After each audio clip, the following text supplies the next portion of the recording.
चित्रपुर गांव में एक चुड़ैल खिलौने बेचने आया करती थी। खिलौने ले लो खिलौने, रंग बिरंगे खिलौने। ताज्जुब की बात यह थी कि उसकी टोकरी में इंसानी शरीर के टुकड़े होते थे। खिलौने ले लो खिलौने, रंग बिरंगे खिलौने। जब भी कोई इंसान उसके पास खिलौने लेने जाता, वह उसे मार डालती और उसके टुकड़े कर कर अपनी टोकरी में रख लेती थी। जैसे जैसे लोगों को उस चुड़ैल के बारे में पता चलने लगा, लोगों ने घर के बाहर निकलना बंद कर दिया। एक दिन विहान खेल रहा होता है, तभी उसे आवाज सुनाई देती है। खिलौने ले लो खिलौने, रंग बिरंगे खिलौने, डरावने खिलौने।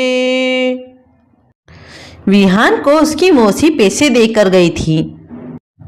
वह खिलौने के लालच में दरवाजा खोलने जाता है। कहाँ जा रहे हो? मम्मा, मासी जो पैसे देकर गई थी, मैं उससे खिलौने लेने जा रहा हूँ। तुमको नहीं पता, गांव में एक चुड़ैल घूमती है।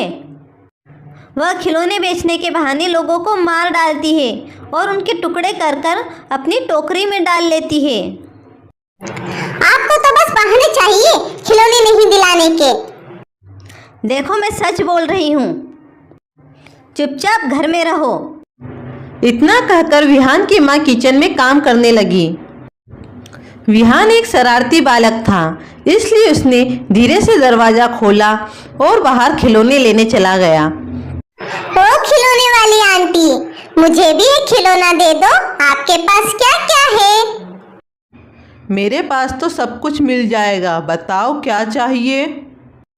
जैसे ही खिलौने वाली चुड़ैल पलटती है, विहान उसे देखकर डर जाता है। मम्मी बचाओ, बचाओ, मम्मी बचाओ। विहान की चीख सुनकर उसकी माँ बाहर आती है तो देखती है कि वह भाग रहा है और खिलौने वाली चुड़ैल उसके पीछे है।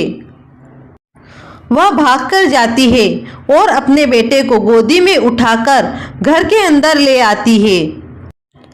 पर दरवाजा बंद करने के पहले ही वह खिलौने वाली चुड़ैल उसके पास पहुंच जाती है। विहान, दरवाजा अंदर से बंद कर लो बेटा। मम्मी नहीं, मम्मी नहीं। बेटा दरवाजा मत खोलना, मत खोलना दरवाजा। चलो, आज मेरी टोकरी में एक खिलौना और बढ़ जाएगा। देखो, तुम मेरे पास आने की कोशिश मत करना, वरना क्या करोगी तुम?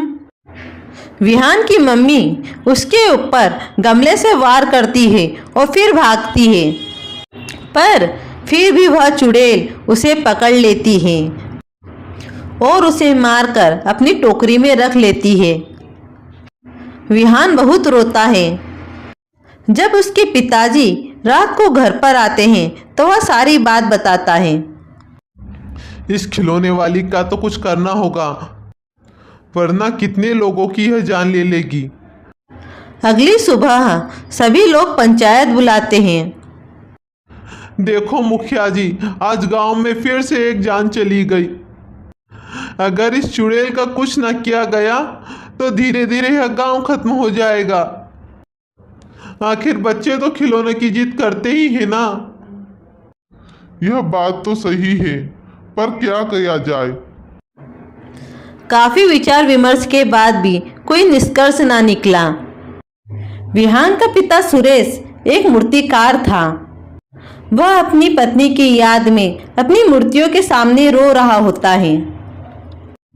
तभी उसके मन में एक उपाय आता है।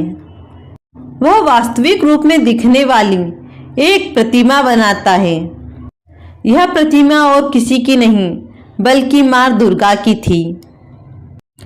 चुड़ैल को पता न चले, इसलिए वह उस प्रतिमा को घूंघट में रखता है। हे माता रानी, अगर आप इस चुड़ैल को नहीं मार सकती तो फिर कोई हमें इस चुड़ैल से नहीं बचा पाएगा। हमारी लाज रख लेना माँ। फिर शाम को वह चुड़ैल खिलौने बेचने आती है।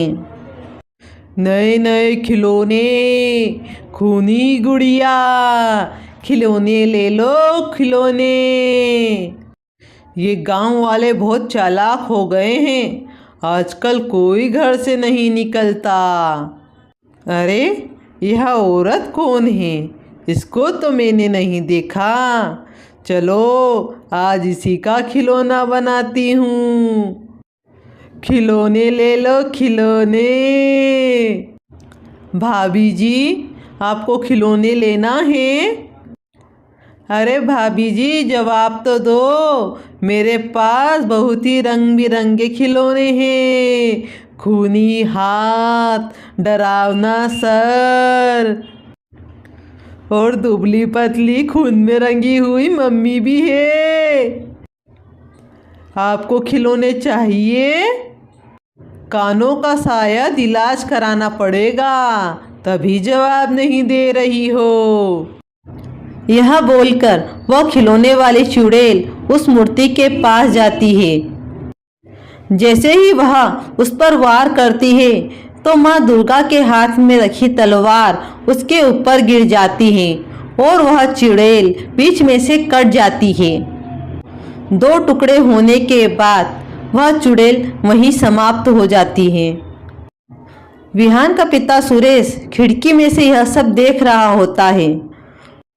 फिर वह उस चुड़ैल के पास जाकर चिल्लाकर गांव वालों को बुलाता है।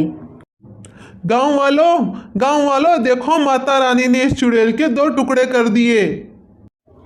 सुरेश की आवाज सुनकर वहां भीड़ इकट्ठी हो जाती है। चुड़ैल की बुरी शक्तियां वापस से जागृत ना हो, इसलिए वहां के लोग उसे जला देते हैं। पर सुरेश रो रहा होता है क्योंकि उसकी पत्नी अब इस दुनिया में नहीं थी। अगर आपको कहानी अच्छी लगी हो तो प्लीज़ वीडियो को लाइक और चैनल को सब्सक्राइब करना मत भूलना। वीडियो देखने के लिए धन्यवाद।